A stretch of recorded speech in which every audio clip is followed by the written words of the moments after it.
The human experience is joining the Brotherhood of the Screaming Abyss as we welcome my guest, Mr. Dennis Mckenna. Mr. Mckenna, it's an honor to have you here, sir. Welcome to HXP. Thank you, Xavier. It's a pleasure to be here. Sir, you are in the holy trinity of psychedelic researchers for me to interview, so yeah, I really appreciate it. For the people that don't know what you do or who you are, can you just give us a brief introduction? Well, I'm an ethnopharmacologist, and that's a person who studies basically the use of medicinal plants or, in indigenous cultures, not necessarily restricted to that, but that's kind of the thumbnail definition. And as you probably already know, and your listeners already know, my own specialty in that area has been psychedelic plants and fungi, especially ayahuasca. I did my PhD thesis on the chemistry and botany and pharmacology of ayahuasca. So that makes me a FUD. I am a doctor, but I don't care. You can call me Mister. Doesn't matter. I'm informal. But so that's been what I've been studying and been passionate about really for well over 30 years because, if your listeners are familiar with my story and the story of my brother and me, then you know that we first went to South America in search of exotic hallucinogens in 1971. So I've been at this a long time. We went down there not thinking that we knew what we were looking for, thinking that we knew a lot more than we actually did. And, and really we had not a clue what we were getting into. But I guess that's how, real adventures happen. I mean, if what you expect happens, then it's not really an adventure. Yeah. I'd definitely like to get into your trip down there a bit more later in the conversation, but just Sure. to start things off, how did you first become interested in the properties of psychedelic compounds? Was there a single event that turned you onto them, or was it more of a gradual thing? Well, it was not a single event exactly, but I grew up in the 60s, and my teenage years coincided exactly with the 60s. I was 10 in 1960, and I was 20 in 1970. So, and that was the era of the counterculture. So Terence and I were both quite immersed in the counterculture in some ways. We were certainly fascinated by psychedelics, and Terence was 4 years older than me, living in Berkeley at the time and going to school. And I was still stuck in this small town in Colorado, kind of waiting for postcards from the edge, in a sense. I mean, I felt quite hard done by that Terence got to be at the center of the cultural ferment, and I was, still isolated. But he would come home at Christmas time and in the summers and so on, and bring stories of what was going on out in the wider world, and bring drugs. Actually, starting with cannabis. I got my first introduction to cannabis in 1966, and then in 1967, which was kind of a banner year in the countercultural movement, the Summer of Love in San Francisco, I went to Berkeley with a friend of mine, and we stayed at Terrence's place, various places around the Bay Area for some weeks. And that's when we had our first encounter with LSD, or my first encounter. And I guess the thing that really got us interested in this to the point where we dedicated our lives to it was our early encounters with DMT. DMT was not around much. It was actually quite rare in those days, but you could get it. Terrence was able to get it by working the matrix and different connections or whatever. And when DMT got on our radar, we were just astounded, both of us. And we decided that, this is too big to ignore. We'd had LSD, we'd had mescaline, we had things like that. There were no mushrooms around in those days, but we had those two, and they were interesting. But DMT seemed of a whole other magnitude, a whole other order of strangeness. And as I've told people many times, it wasn't simply the most interesting drug that we'd ever encountered. It was the most interesting thing that we'd ever encountered, in our entire lives. And so we thought, well, we've got to go after this. This is a true mystery. So I guess we imbued it with a bit of romanticism. We were both young in those days. We were, restless, and we wanted to push the envelope in whatever ways we could. So when we encountered DMT, and then later when we learned that it's a component of many of these indigenous psychedelics used in South America, we thought, well, we've got to go. We've got to go after it. So that's what led us to go there in 1971. And if you've read True Hallucinations, which is my brother wrote about our trip down there, or The Brotherhood of the Screaming Abyss, which I wrote recently as a memoir of our whole life, but the expedition to La Chorrera plays a big part of it, and then also the other book that deals with it is The Invisible Landscape, which was our attempt to, that one came out first, actually, and that was our attempt to, in some ways, rationalize or explain, not very well, what had happened to us down there and what ideas and concepts we came back with, which were, a number of peculiar notions about time and the nature of reality and many other things. Yeah, definitely. Do you still use psychedelic compounds? Yes, I do. I take ayahuasca on a pretty regular basis. Usually I go to South America to do that. So, yeah, ayahuasca, at the time, it wasn't really in our purview at all. But later, when I returned to South America 10 years later in 1981, ayahuasca was the focus of my thesis research.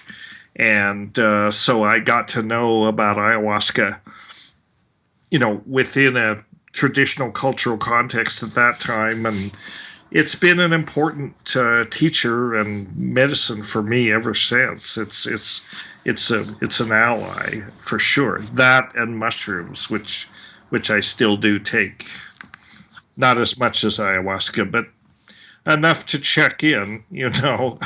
I haven't really left these things behind. So I guess that means I'm hard-headed and haven't got the message yet, or the dialogue is ongoing. I mean, I still learn from these experiences, and yeah. So. Was there a pivotal moment in which you decided to make a sort of scientific career out of this and move beyond a casual spiritual interest? Yeah, I would say so. Well, again, the experiment at La Chorrera was really pivotal in that, when we went to La Chorrera in search of this orally active form of DMT called ukuhe, which was a preparation used by the Witoto Indians primarily. We had experienced DMT in the Bay Area, in Berkeley, in the 60s, but I don't know if you know how it's taken. It's smoked. The freebase is smoked. And when you do it that way, it's astonishing, it's overwhelming, but it's also very short. It only lasts maybe 20 minutes at the outside. And it's very hard to bring anything back from it other than the fact that, yeah, it was astonishing and amazing and moving, but you can't say much more about it. And so we had this idea that if we could spend a longer time in that dimension, we might be able to learn more about it and bring more information back that was useful. So when we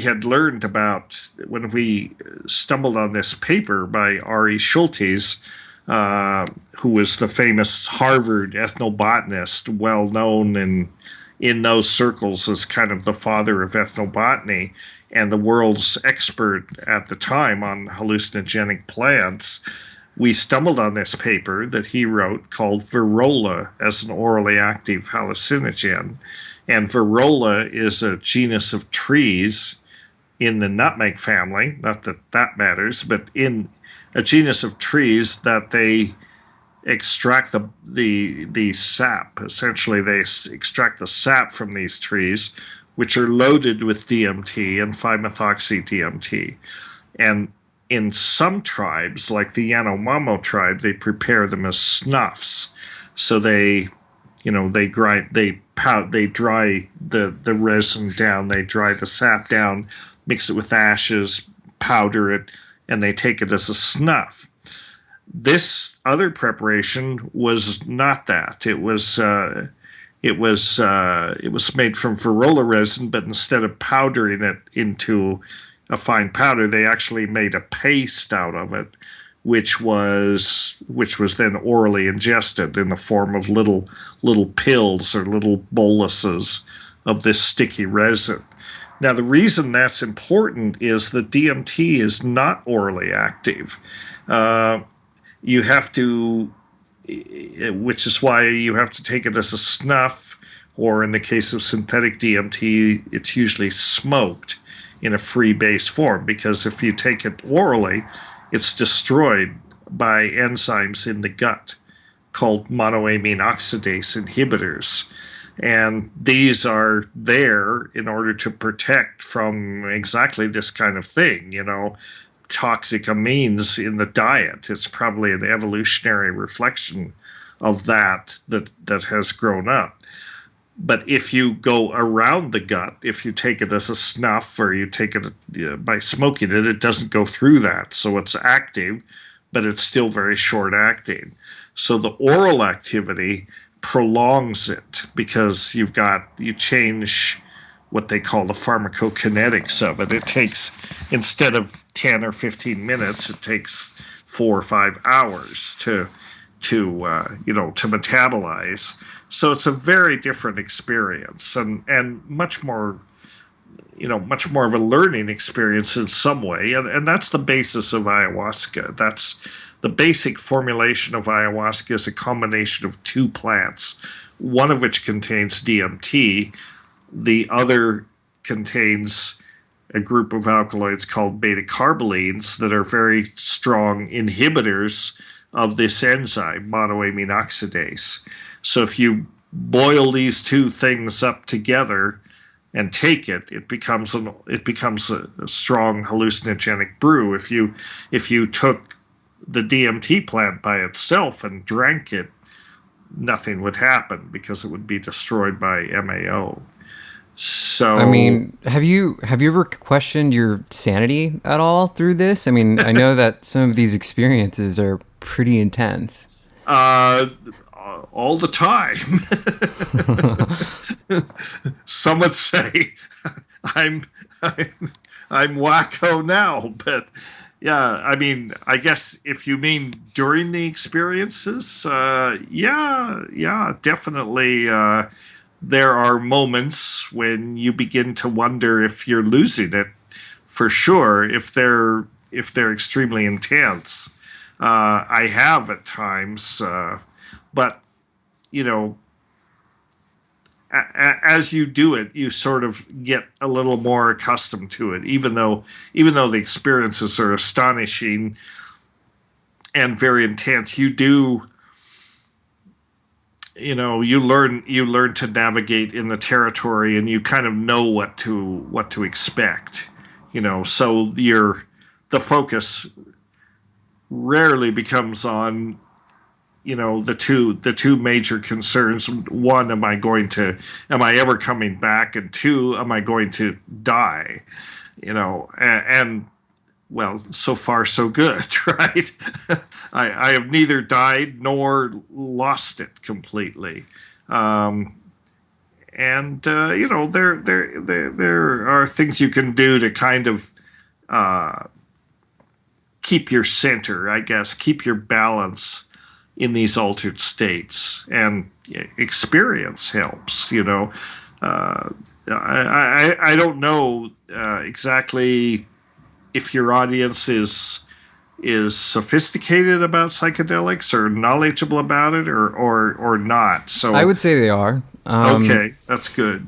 So, So they will know about the importance of set and setting, right? yes. And dose. There are basically three key variables with psychedelics: set, setting, and dose.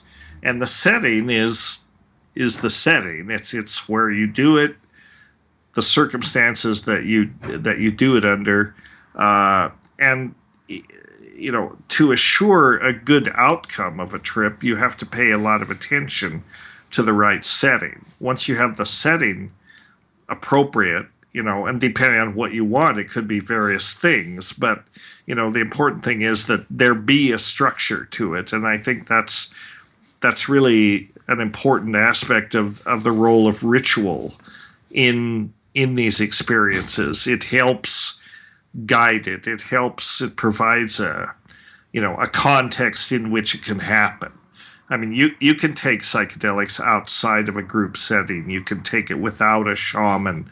All of these things. You can just lock yourself in a room and do it by yourself, and that's fine. But that's going to be a different kind of experience than if it takes place in a ritual context with music and with the shaman sort of guiding the situation. So setting is important. And then the set is the other important variable, and that's basically what you bring to it: who you are, everything you've learned up to that point, what you expect to get out of this, your intention for taking it. It calls for some introspection and some thinking about, why am I doing this, and what benefit do I hope to realize from having this experience. And of course, the more you know about virtually everything, the more you will get out of it. Kind of just like any other experience. The more you know, the richer life is. So, my brother told me, for example, before I had taken LSD, he said, wait until you have read Psychology and Alchemy by C.G. Jung before you take LSD. You'll learn a lot more. You'll appreciate a lot more if you've read that book. Well, of course, I ignored him. I mean, I took LSD, but later I read Psychology and Alchemy, and I could see what he was saying. I mean, it made a certain amount of sense. If you haven't read that book, it's well worth looking into. It's really a very psychedelic book. Yeah. There's kind of an interesting relationship between you and your brother, kind of a rivalry. I mean, would you say that? It seemed like at the beginning of it, he kind of tormented you a lot. I mean, you wrote about this in your book. Yes. Well, I don't think any more than other siblings do. I mean, siblings, we were just far enough apart. Actually, it's probably good. We were 4 years apart in age, so we weren't so close that we were constantly together or constantly in competition. But it did happen. I don't think that our sibling rivalries were any worse than anybody else's. I think it's a totally normal thing. His creativity and imagination, in terms of thinking up exotic and novel ways to make my life miserable, that may have been a little different than most normal people. He was very creative that way, but I got my hits in too. I mean, I don't know if you've had siblings. If you have a younger brother, you probably know how this goes on. So yeah, that was early on, but then later, we sort of evolved out of all that, and we became friends and colleagues, really, and sort of fellow explorers on this path. Terrence introduced me to a lot of these things, but I wasn't only a follower. I brought my own sort of chops to it, and that was really a big factor in terms of, I think, our evolving beyond this simple sibling rivalry. Was the fact that he found that I was into some cool stuff too. It wasn't just him, and he could appreciate it, and I could certainly appreciate what he was doing. So we discovered mutual interests, and this all happened, around the time that I was, in our, maybe the period from the time that I was about 8 to 12 or so. And then when I was 12, Terrence left. He finished high school in California. So, much of my life I was essentially an only child with, my brother on the West Coast. And oddly enough, when he was on the West Coast, we got along a lot better. I mean, it worked out that way.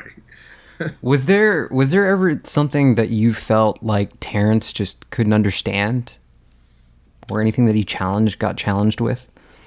Uh, in what? In our In regards relationship, to or No, in regards to, I don't know, psychedelics, or just something that he was maybe working on that he felt that he just couldn't get a grasp on.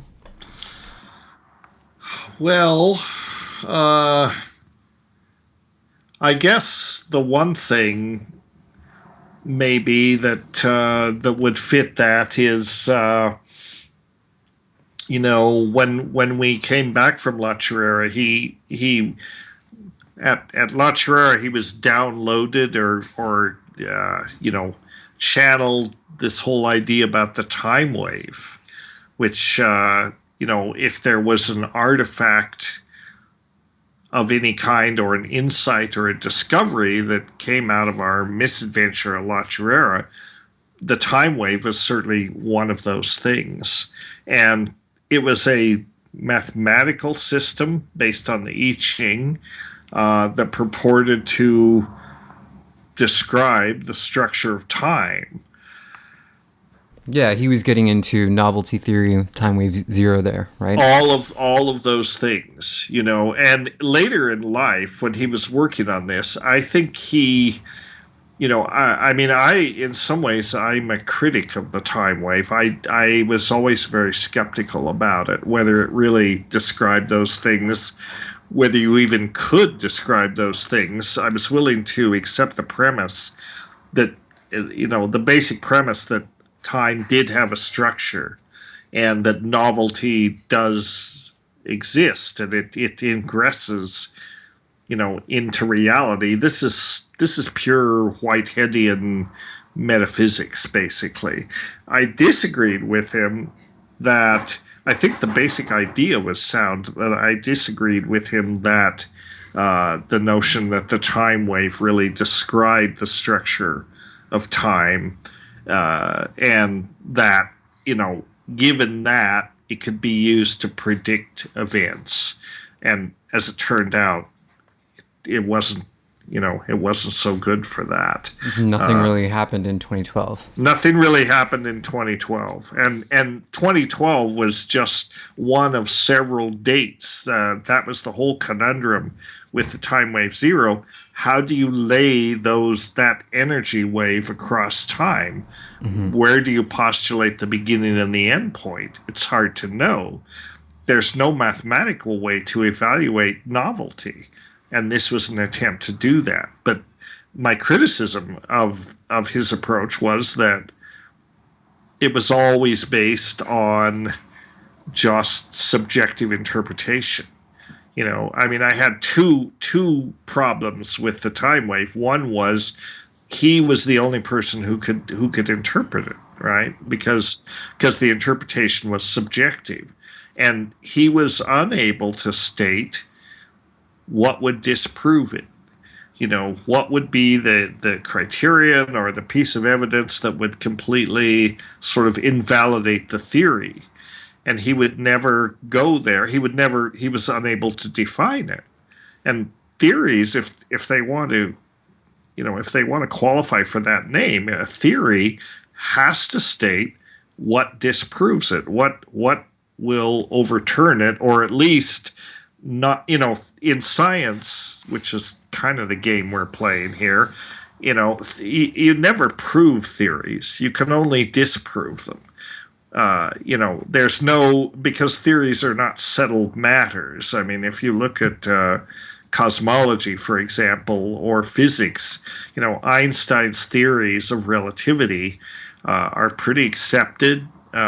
They come as close, as possible to a proven theory, and the scientific community that thinks about these things is pretty comfortable with Einstein's general and special theory of relativity.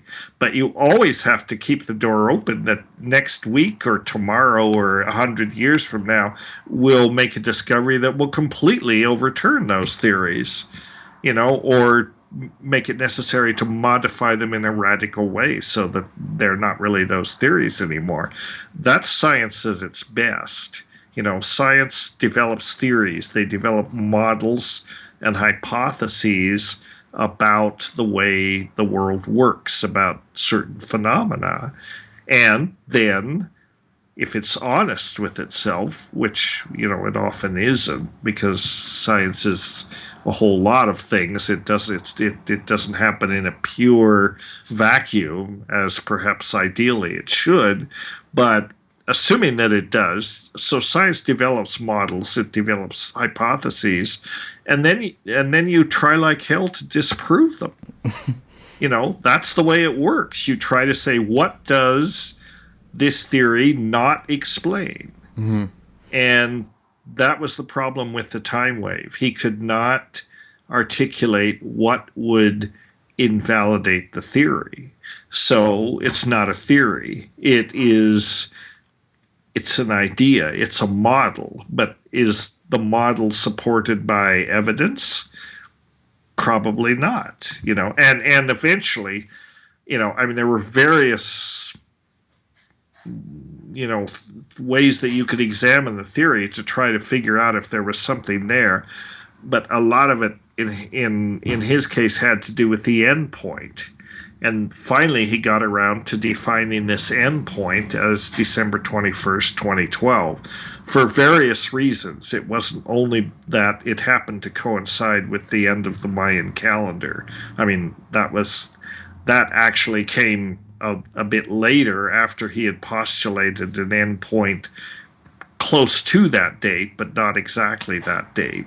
So, after looking at cycles of multiple billions of years, he figured, well, we're within a few days of this very important date, so let's, that's probably it, right? The Mayans had this intuition from a completely different perspective.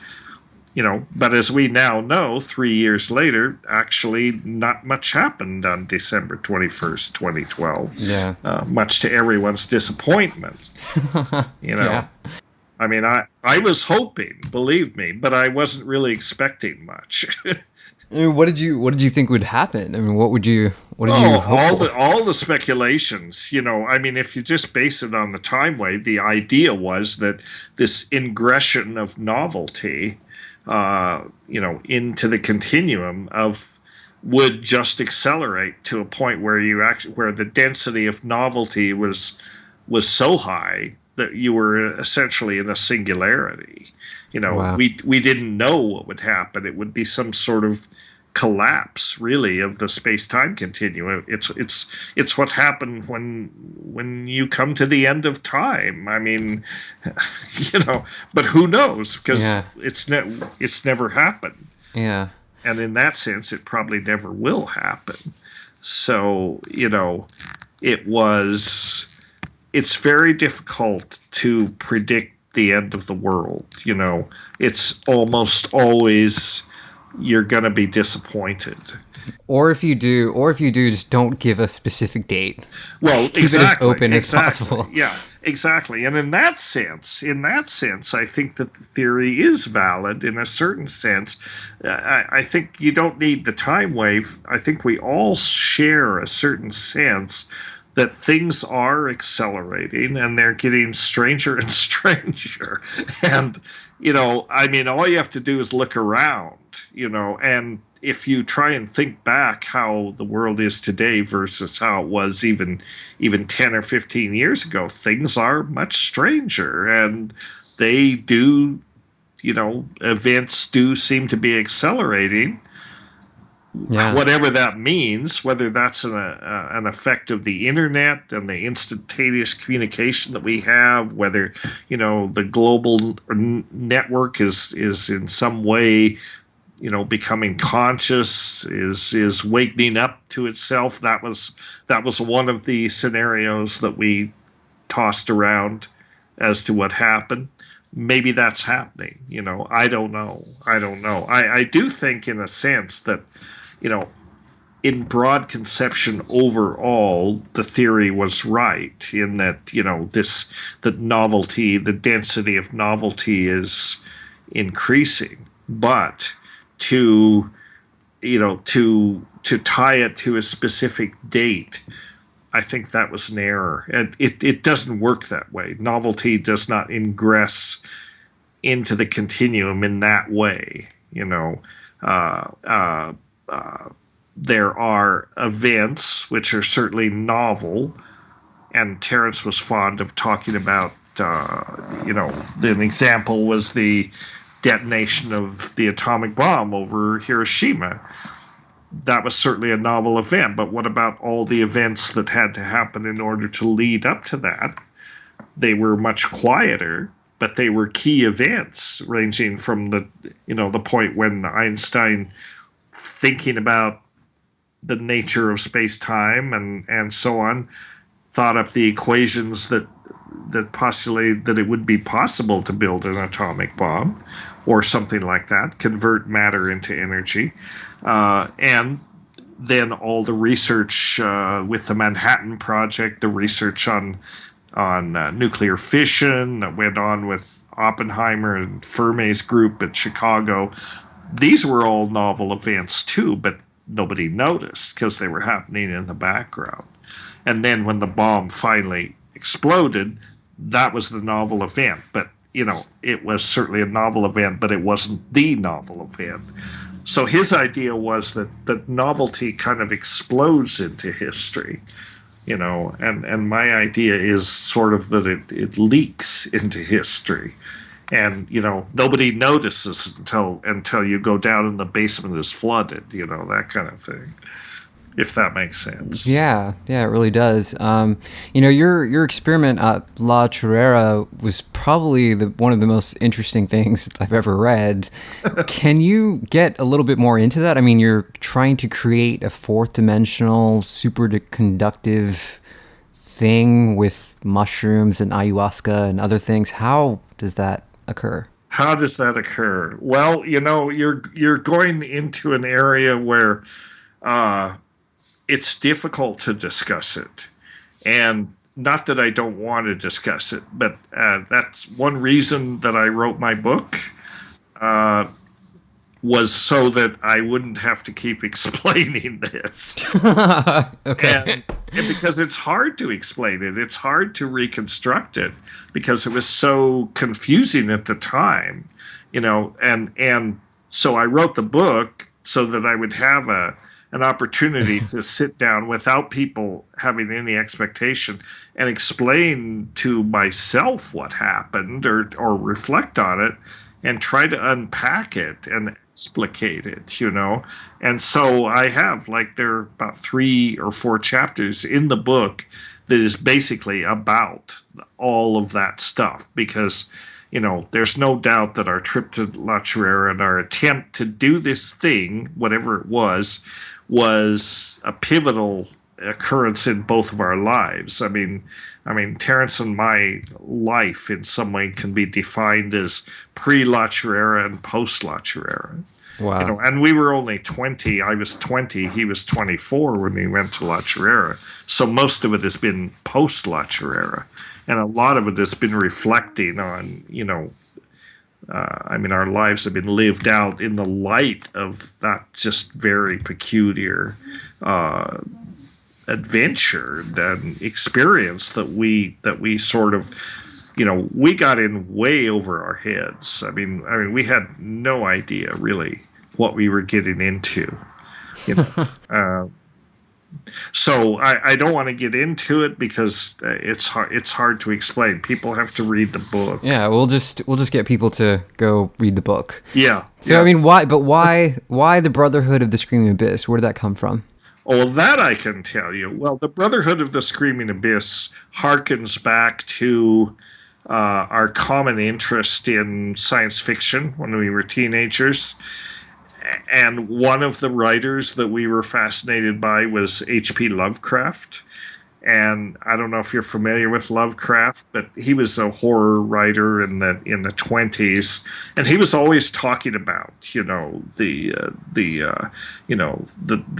unspeakables, gibbering horrors from beyond the stars and all this stuff. The beauty and the genius of Lovecraft is that he wrote these extremely scary science fiction novels, science fiction horror. I would say he's probably the inventor of that genre, science fiction horror, and a lot of it was about aliens and other dimensions and all that, but it was always, the gibbering abysses of cosmic space.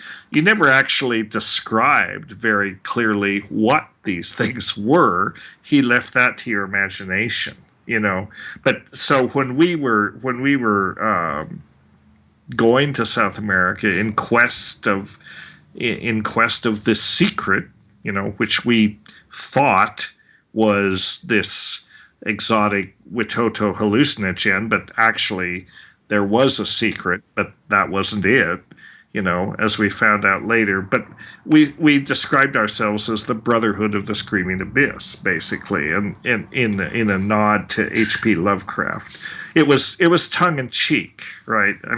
We didn't really take it that seriously, but we took it seriously, but we also had a certain sense of humor about it, and that was it. Do you think the 21st century needs people like Terence McKenna figureheading this movement, the psychedelic movement? Well,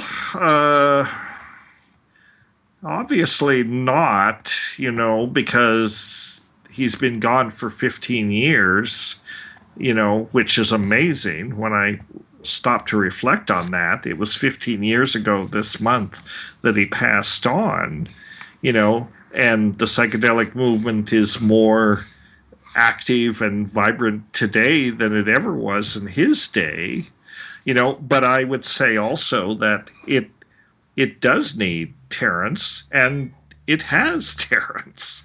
He's achieved this kind of immortality, with all of his writings and all of his talks on the web and so on. They're all still out there, and they're as timely today as they ever were. That's the amazing thing. I get so many young people telling me how much of an influence on their thinking, that he was, and they always say, "Oh, and you too, of course," but actually it's Terrence, which is fine. And he woke up a lot of young people, and still does, because he was. He was really at the height of his career, like in the early 90s, maybe 92, 93, 94. He was really out there.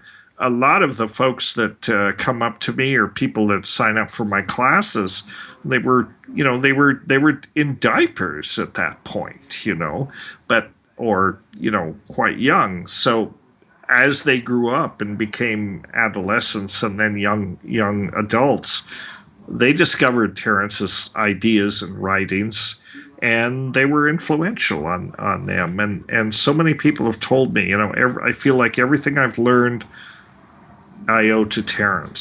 So that's a wonderful thing. Yeah. This is kind of a big question, and if at all possible, could you put into words what is your belief about the shape or truth of our reality? Well,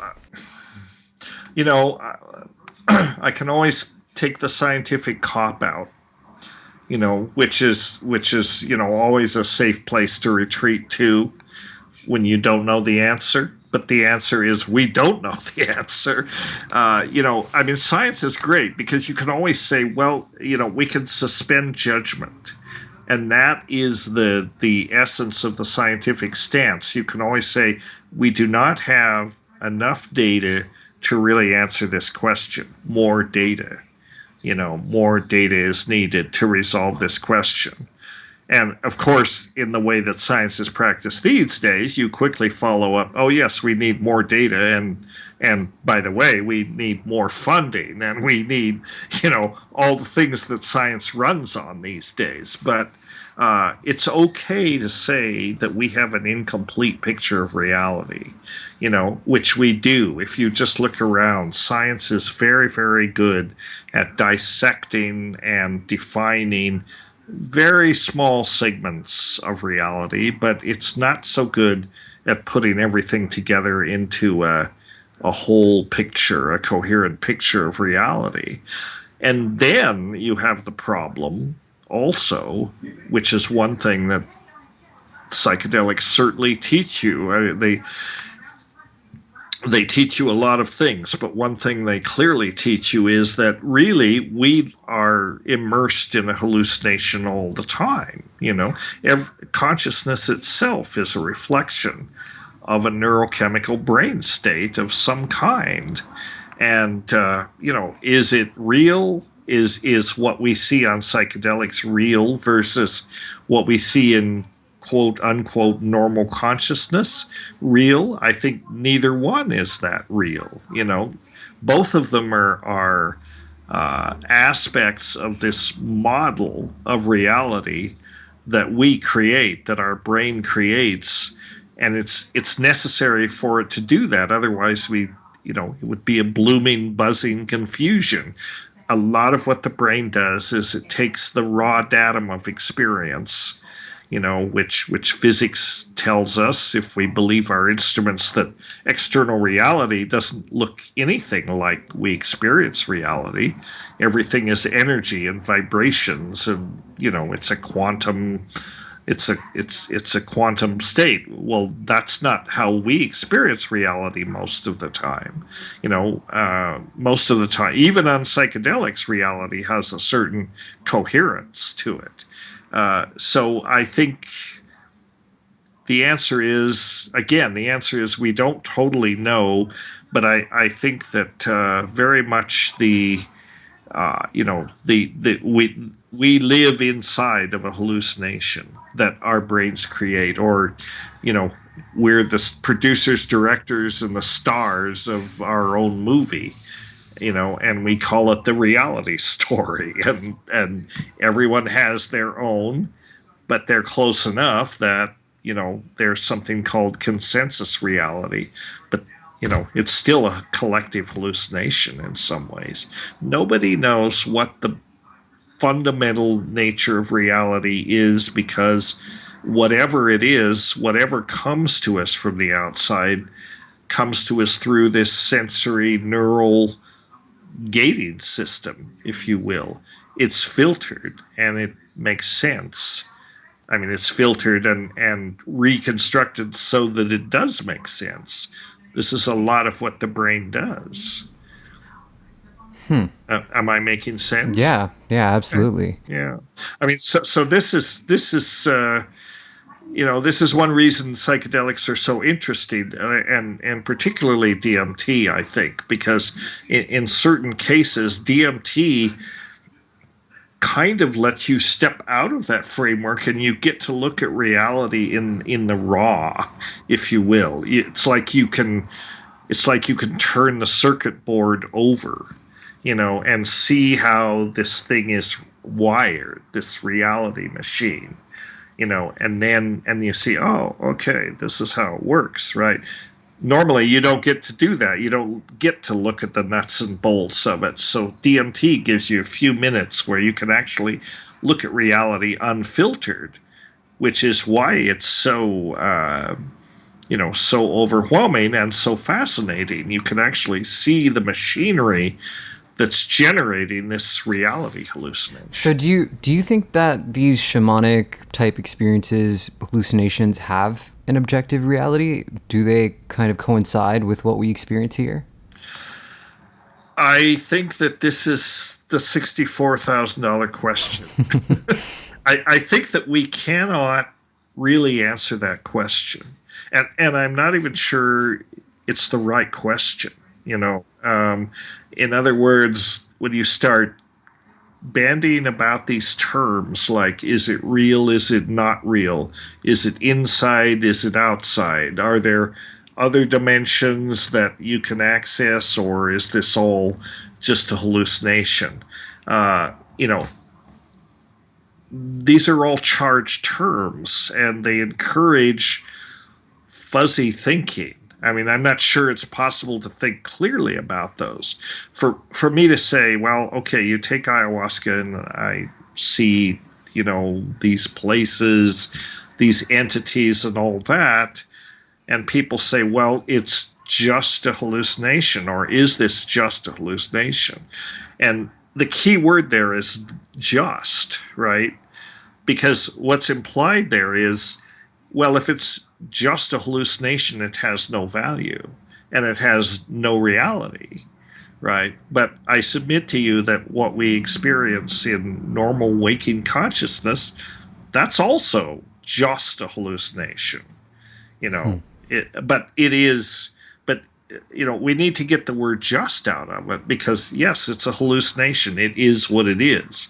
It does have value. It's something you experience. So, this is phenomenology, which says, we take phenomena on their face. There may be nothing behind a phenomenon, but we experience. So, a shaman goes into these altered states, encounters all of these entities, and gets information and travels in these worlds and so on. Uh, and for that person, he or she interacts with those entities and those places as though they were real, and so they may as well be real, right? I mean, that's the thing. If it looks like a duck and walks like a duck and quacks like a duck, it's probably a duck. And it's that idea. It doesn't really provide any perspective on it to say, well, it's just a hallucination, because every moment of waking consciousness is a dream. It is a hallucination. Do you think that culturally we are moving towards a better attitude towards psychedelic compounds? Oh, yeah, I don't think there's any question that we are. I mean, what's happened in the last 5 years, for various reasons, I think both scientific discoveries and the rising popularity of ayahuasca, the whole ayahuasca tourism thing, the media, the fact that good science is being done on some of these compounds, and we're seeing that they do have benefits. I mean, they have benefits in the medical sense that can satisfy the hardest nosed, most reductionist person who may not be sympathetic to all this woo woo stuff. But it's hard to argue that, okay, this person took psilocybin and stopped smoking, or something like that, and there's evidence accumulating that they have definite benefits for people. And so that's kind of the admission price. If psychedelics are going to be respectable, you've got to show that they're good for something, not just to have these experiences. Again, that there's nothing wrong with those experiences. That's a reflection of our culture's tendency to devalue these things, to say, well, there's no legitimacy, there's no value in an inner experience. Now, of course, the Eastern mind, Eastern philosophy would say there is nothing but inner experience, and But I think in the West, I think if you can say these compounds have uses, they have applications.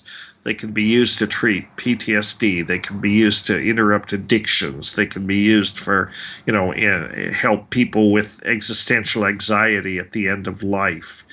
All of these different medical applications that we're seeing emerge. So then it's like, okay, well, they're respectable. It's okay. They're not so terrible.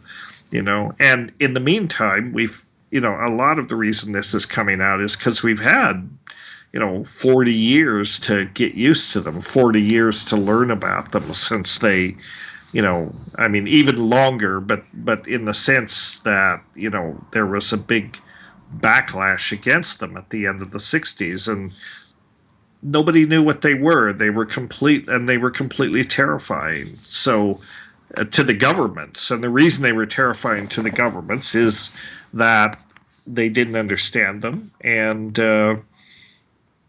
people would take them and they would have all these unconventional ideas, which governments don't like. Like, maybe I don't want to spend the rest of my life working in a cubicle, for example. Or maybe I don't want to go over to Vietnam and kill these people. Why should I? So psychedelics were dangerous in that era, and they still are for much the same reason. Not that they're dangerous drugs. They give you dangerous ideas, and ideas that don't conform with the accepted norms of what's what are always threatening to governments, institutions, governments and religions especially, I would say. And it was the impulse to control and try and stuff the genie back in the bottle, that led to this prohibition. It was a kind of it was unfortunate because it also shut down all the research that was going on at that time, which was quite promising. So, then it took 30 or 40 years to circle all the way back and see this research reactivated. And now that's happening. So, yeah, I think that societal attitudes are definitely much more positive these days. Yeah, I know you're connected with the Hefter Research Institute, and there's Right. the MAPS Institute, which is they're both Right. making large progress in this realm. I mean, Mm-hmm. we're approaching the end here, and so I've got an interesting question. I mean, is there anything that you would kind of go back in time and tell your younger self? Well, tell my younger self. Sure. Gosh, I don't know. It's hard to know. That's a tough one. I'm not sure. No, I don't really have. I don't really have any regrets.